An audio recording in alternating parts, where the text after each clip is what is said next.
So this is Kingdom Under Fire 2's Russian daily guide. I'm going to be covering a few things today. Most importantly, the dailies that you should be doing each day to maximize your throughput. As an MMO player, you should be well familiar with min-maxing, and here's how to get the maximum out of your day. So the first thing you're going to want to do is go to the NPC that has the daily missions. This one right here, it'll usually have a green question mark if you have daily missions available, and there are about six available each day. And they could, I think it's actually 5, but there's 6 options. One of them is to enter a duel. The other one is to craft an item. Usually I make potions. The third one is buy something with troop coins. And the vendor for that is these over here with the up and down arrows. The way you can choose which troop coin to get is by matching the name of these here. Particularly if one you want. So say I want to level up my archers, and I know this one has like an NY4H, and then when I go to the vendor I match that. So that's how you make sure how you pick which troop coins to buy. A 5th daily mission is to do a tactical mission. A 6th one is to do a tier mission. Okay. If you don't know what those things are, perhaps later in the guide you'll be able to figure it out by context. The next thing I'm going to do is go to the mission tab. You can do 5 missions a day. And so, or this plus thing right here, maybe it's for premium users, but I think maybe you can go over 5 if you have that. So the missions that you should be doing are the ones that maximize your gains in cubics, or sapphires, I guess they're called in the Russian version. And the way to do that is by doing the one that I believe it gives you 80 cubics, and that's to do a solo mission. If you're not familiar with a solo mission, I'll be going over that later in this guide. Another one is to 150 cubics, and you get and that one is to complete a raid. Also, you should be maximizing the purple troop coins because those are important for your purple troops. And another one is to complete 3 tactical missions. I believe that one also gives you 80 cubics. And then the other 2 could be anything. I think this one right here is complete 2 missions on a medium difficulty, and you can go on the level 12 mission that has a medium difficulty and just complete that really quickly. And then another one here I believe is to do a mission on hard. And if you didn't get the mission that you want, or you didn't see the missions that I'm talking about, you could just reset it for 2k gold. And each one of these gives you like 20k gold, so that should be nothing. So that's the mission tab. And next thing I'll be covering is the tier missions.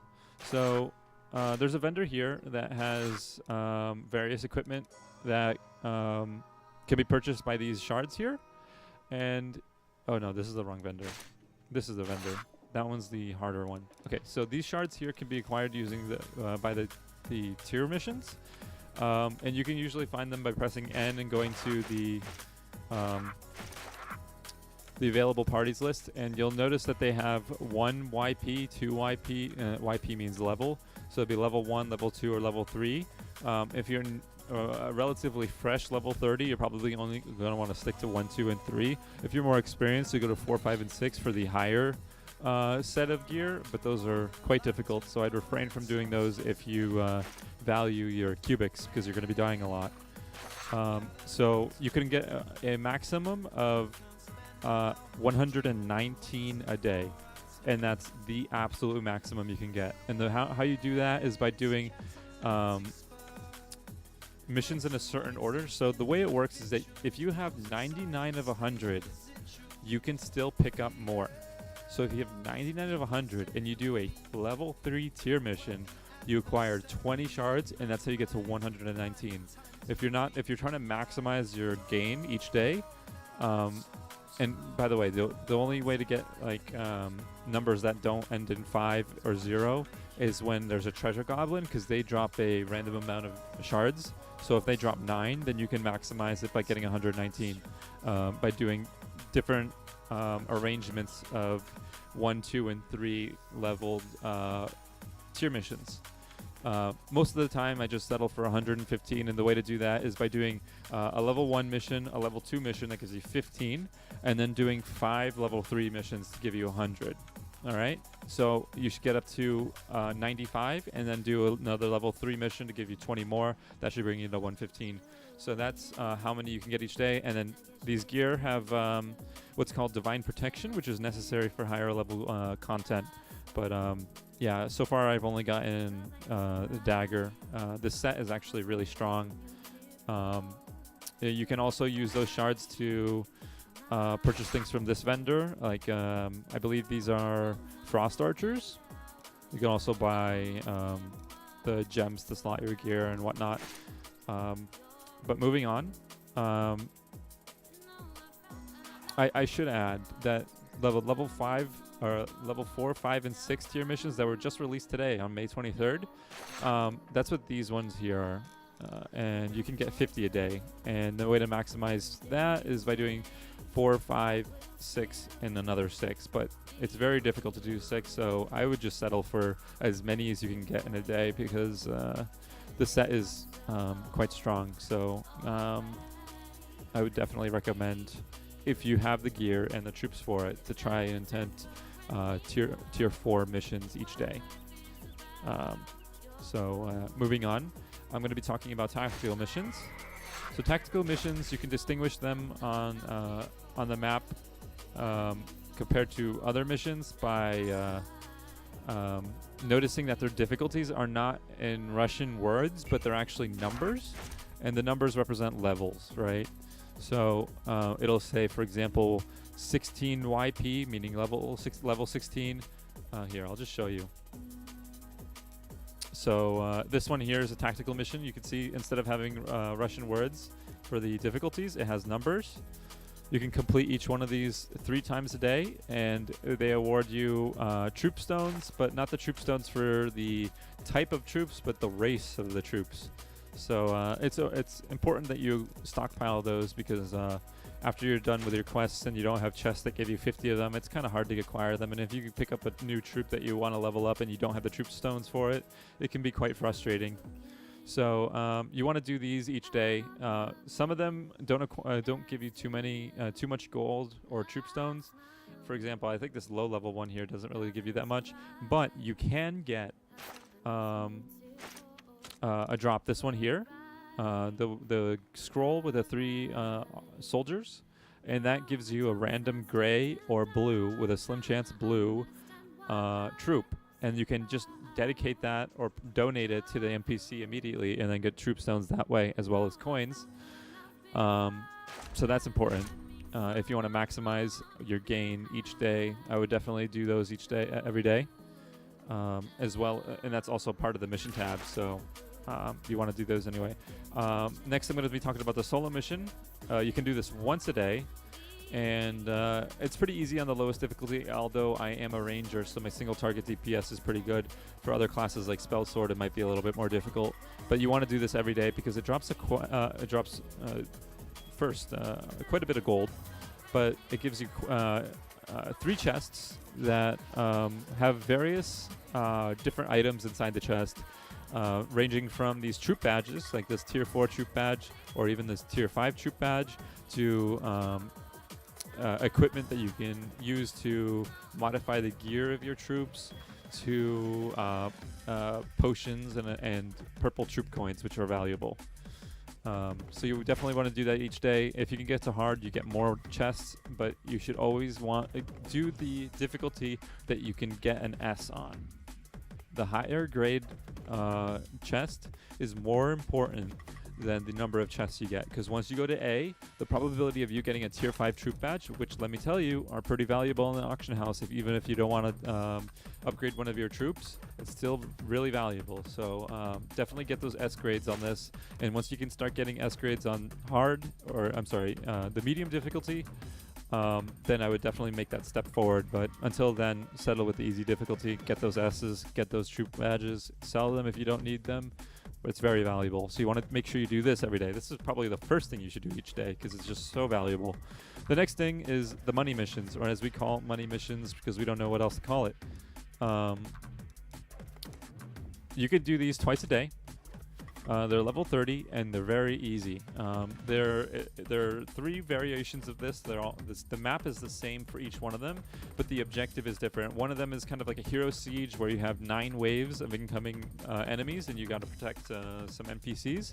Another one is where you have 3 lanes and you can summon creatures from the tower to push the lane. There's a horde of monsters coming down each lane. And you want to push the lane into the portal, or if you're fast like me, just run straight to the end and kill the spawn immediately. But I digress. And the third one is it's just a ton of minions, and you have to kill them and then kill the boss, or you can just rush the boss if your group is good enough. But this actually provides the same rewards as a solo mission does, but you can do it twice a day on weekdays. On weekends, all 3 variations of this mission are available, so you can do it 6 times a day. You want to be doing that every day, because once again, troop badges are very valuable, as well as the purple troop coins that you can get, which are also very valuable.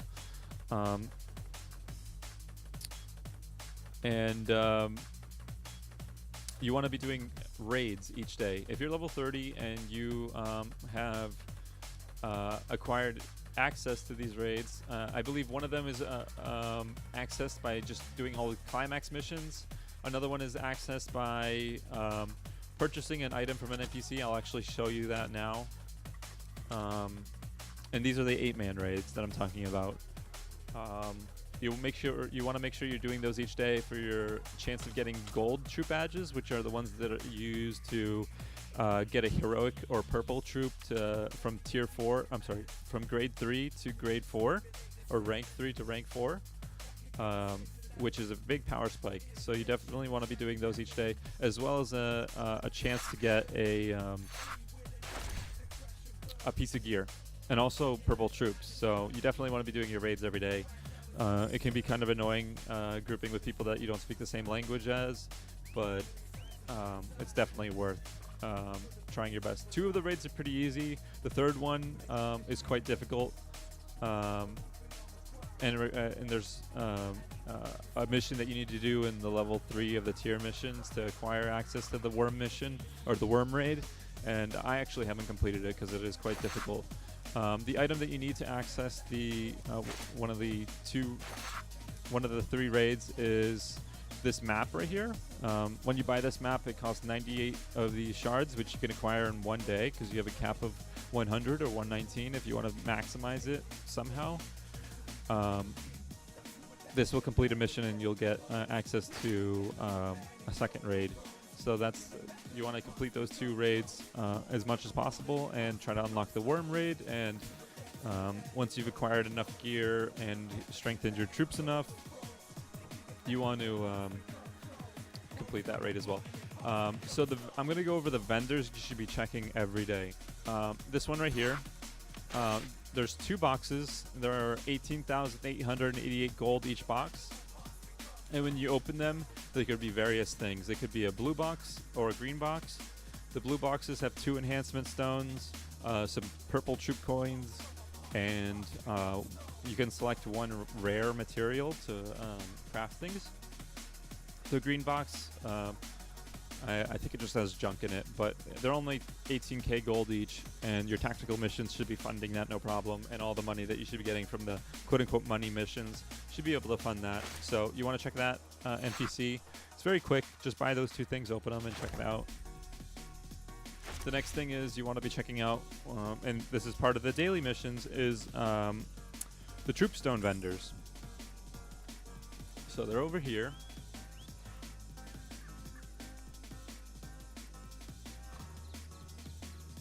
Okay, so this is one of them here, and the ones that cost 1,000 troop coins, they give you 20 stones, and these are stones of different classes. I call these classes like the flyers, scorpion, ogre, healer, mage, so on and so forth, and these over here are different races. These are these are the dark elves, these are the orcs, These are the high elves or light elves, whatever, the regular elves, and these are the 3 humans. You can't acquire those from these troop badge vendors. You acquire the class troop stones. And once again, I know this is Musketeer. And the reason I know that is because when I go over to the Musketeer troop stone, it has the same word, right? So if you want archers, or you say you want ogres, and you see this one here, and it has like a BOEB right here, BOEB right there. So you can just do that. So you want to be checking this every day. You can reset the stock 3 times to get what you want. But you want to be doing this every day. I would even suggest doing this early on, because once you realize, oh, I want to get archers to 5 stars to promote them or even to use them, and you have to wait so many days because the RNG is failing you and you're not getting the class stones that you want, and it can be kind of frustrating having to wait 5 to 6 days just to get all the troop stones that you need to upgrade your archers or your axe throwers or whatever. So you want to be doing that every day. If you have purple troops, by the way, this middle vendor, I would avoid all of these.